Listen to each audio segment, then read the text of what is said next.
Welcome aboard. This is your captain speaking.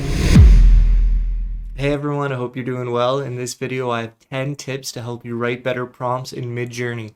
Let's check it out. To be honest with you, I'm not sure who made this, but it gets passed around the Midjourney community, and I think it's a good starting point for learning how to best generate images. However, do not take it as gospel. Each prompt you make will have thousands of seeds to choose from, which means that any given generation will provide you bad pictures, but simply re-rolling the prompt could get you what you're looking for. So while I do not think any of these rules are necessarily foolproof, I think I use them all in some way or another. Without further ado, here they are in no particular order. First is speak in positives, avoid negatives. Language models often ignore negative words like not, but, except, without, so we want to try and frame our images in the positive. Avoid a hat that's not red, because you'll get something like this when we want to say a blue hat. The next tip is to specify what you want clearly. You would want to avoid monkeys doing business and try something like 3 monkeys in business suits. Of course, it's not perfect. It'll give you 2 monkeys sometimes, but number 3 is a great picture. Number 3, if you want a specific composition, say so. An extreme close-up of a queen. I love this because it kind of used the imagery of a bee, and I thought that was really interesting. Even number 4, I really like that. Or you could use an ultra-wide shot of a queen.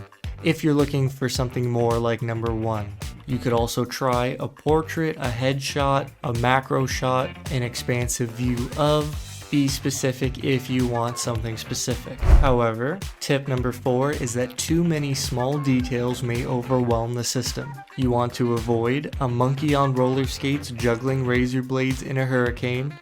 To be honest, I think the generation did a pretty good job. I like number 4, I like number 2. It's not quite right though. So maybe you try something like a monkey that's a hurricane of chaos. Again, not quite the best example. Quite different prompts, but as you can see, too much detail will not necessarily help your generation. The next tip is to try taking 2 well-defined concepts and combining them in ways no one has seen before. Visually well-defined means something with a lot of photos on the internet. Some examples could be a cyberpunk Shinto priest, or a psychedelic astronaut crew, or the Queen of Time. You could also try things like wizards, priests, angels, emperors, necromancers, rock stars, cities, queens, Zeus, houses, temples, farms, cars, landscapes, mountains, and rivers.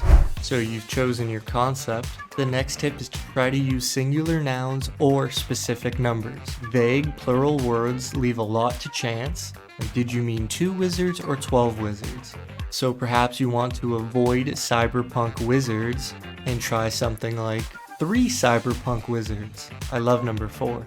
And you might want to avoid psychedelic astronauts and instead include psychedelic astronaut crew. Even though it's not quite what we wanted, I gotta say I love number 1. The next tip is to try invoking a particular medium. If the style is unspecified, it will lean towards photorealism.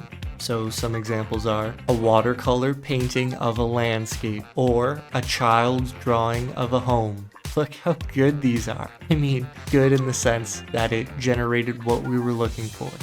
You could also try painting, drawing, sketch, pencil drawing, wood carving, matte painting, charcoal drawing, ink drawing, graffiti, stone tablet, cave painting, sculpture. Plenty to choose from. The next tip is to avoid concepts which involve significant extrapolation. For instance, you might want to avoid an optimistic vision of an augmented reality future and try something like a solarpunk city filled with holograms. Another example is to avoid a prompt like clothes humans will wear 12,000 years into the future and try something like wildly futuristic clothing with glowing and colorful decorations. The 9th tip is to try describing a style, like a cyberpunk wizard, or a psychedelic astronaut, or a surreal landscape. And the last tip is that strong feelings or mystical sounding themes also work great. And I want to say that this is one of my biggest personal tips. Midjourney does great work with feelings. Some good examples are the shores of infinity, or the desire for knowledge, or the notion of self.